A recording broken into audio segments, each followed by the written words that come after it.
qarzdorlarga, kredit olganlarga, o'zaro oldi berdilarini joyida hal qila olmayotganlarga, ishida qanaqangidir hayotida moliyaviy qanaqangidir tanqisliklarga duchor bo'lgan mu'minalarga eslatma. Payg'ambar sollallohu alayhi va sallam aytibdilar: "Allohumma inni a'udhu bika minal hammi wal hazan va a'udhu bika minal ajzi wal kasal va a'udhu bika minal jubni wal bukhl va a'udhu bika min ghalabati ad-dayn va qahri ar-rijal."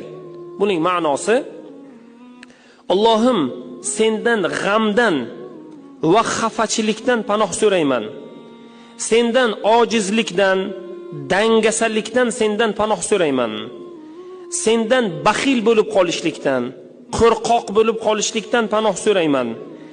Sendan qarz menda g'olib kelishligi, ya'ni qarzdor bo'lishlikdan sendan panoh so'rayman va odamlarning qahriga qolishlik, ya'ni odamlar meni yomon ko'rib qolishligidan sendan panoh so'rayman degan duo, albatta duo katta kuch, katta manfaat, Alloh taoloning inshaalloh fazli. Bu duoni kim shomdan keyin 10 marotaba yoki bomdod namozidan oldin yoki keyin 10 marotaba yoki 100 marotaba o'qisa, albatta tez muddatda qarzdan xalos bo'ladi.